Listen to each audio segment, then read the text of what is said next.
Pilipinas. Samantala, narito po ang briefing naman ng NDRRMC at ang nagsasalita po ngayon ay ang kinatawa mula sa DSWD.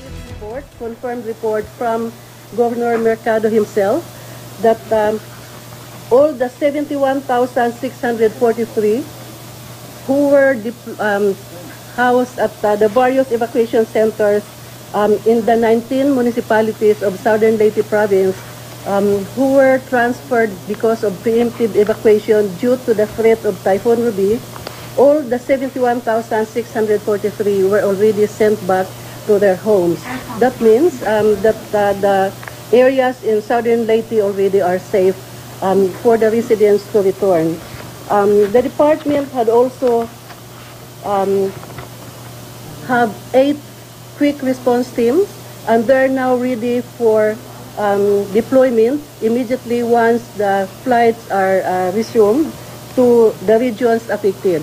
And I'd like to emphasize also that the reports that I delivered are the consolidated inputs of the agencies, members of the response pillar, including that of the DILG, the Office of Civil Defense, the Department of National Defense, the Armed Forces of the Philippines, Department of Public Works and Highways, Department of Health, and the other pillar members of the response pillar. At this time, coordination for and in order to cover and to fast-track the delivery of assistance, Secretary Dinky, our secretary in Cebu now, operating the Cebu Hub, are requesting the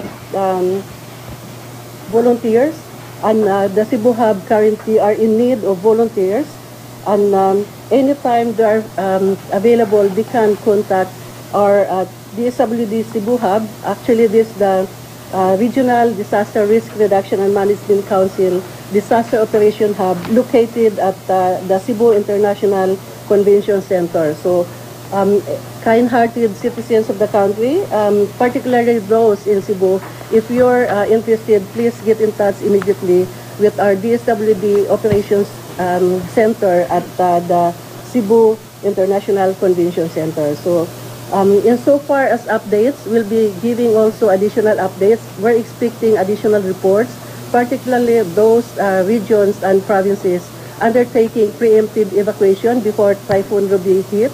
So we're expecting that anytime soon there would be additional families who will be sent home, sent back to the areas considered as safe already. So far that's the update for the response pillar. I would like to turn over now to our partner, helping the response pillar move manpower and humanitarian relief items to areas where they are needed. General Katapang, our Chief of Staff of the Armed Forces of the Philippines. Sir. Thank you very much, Asek Cabrera. Sa ating pong lahat, sa ating mga mamamayan, magandang umaga po. Allow niyo po akong i-update kayo sa ginagawa ng Armed Forces of the Philippines as regards Typhoon Ruby. As of now, all our AFP responders are strategically located and are now conducting road clearing operations along the major thoroughfares and MSR, specifically the one in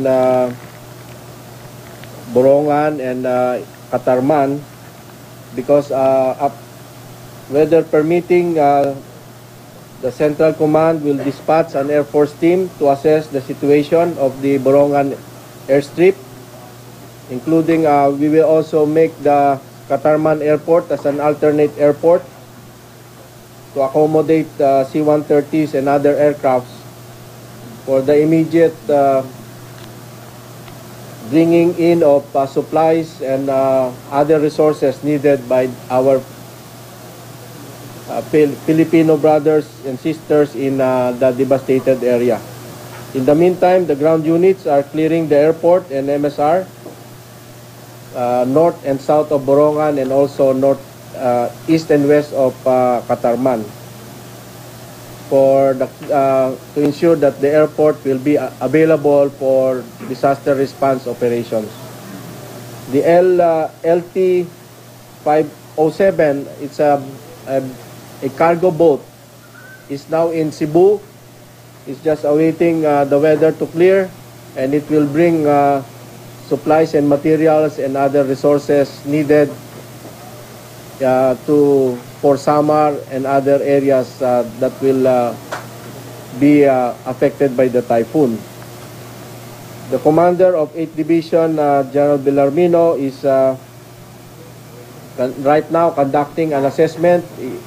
Although the weather is not yet good, he's going around and seeing the road condition, because my order for him is to ensure that the roads are cleared in coordination with the DPWH. As regards the Multinational Coordinating Center, we have already activated it. They are on board. We have about 11 countries who have signified their intention to assist us. This includes Australia, Japan, US, Malaysia, Singapore, Canada, Brunei, Indonesia, Thailand, UK, and China. That's all for now for the Armed Forces of the Philippines. We'll keep you posted. Thank you.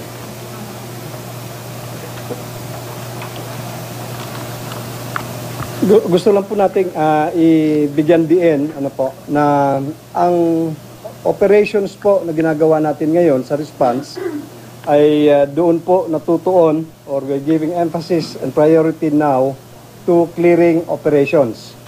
That is, as I mentioned earlier, I have mentioned the roads that are not passable, and this is where the concentration now of the operations, both by the Department of Public Works and Highways, the local government, and the Armed Forces of the Philippines, in order for us to have clear avenues to deliver the needed relief, supplies, and other materials.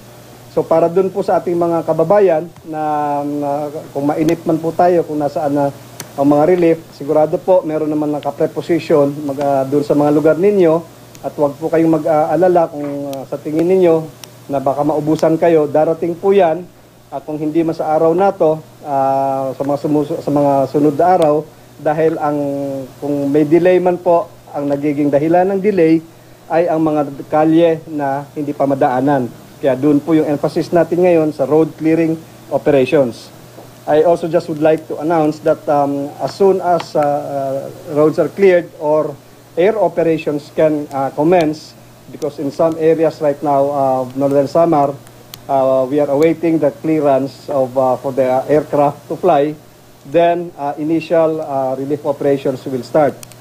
We will also be transferring temporarily the Regional Disaster Risk Reduction Management Council from Tacloban to Borongan as soon as they will be able to travel towards Borongan.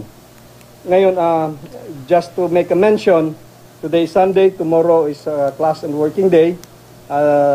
The DRRMC, especially the NCR-DRRMC, is still studying together with Pag-asa on the weather situation, because for Pag-asa po, the closest point of approach of the eye of the typhoon relative to Manila will still be on 8 November at 12 noon. Estimate pa lang po yan. I'm sorry, December. Tatlong gabi pa lang yan. So, December 8, 12 noon, that's the estimated closest point of approach of the eye of the typhoon, although it's going west-northwest. At sa oras po na yan, on that day, the highest tide, as studied by the group, will be at 10:22 in the evening. So we would like to request those who are especially excited to know if there's going to be classes tomorrow or not, just please await further announcement, and that will be given by your local chief executives, the mayors. On that point, those are the developments so far as of this time, that we are now open for questions. And nandito rin po si Secretary Babe Singson of the PWH, and he's also available for any questions. Sir? Yes, ma'am.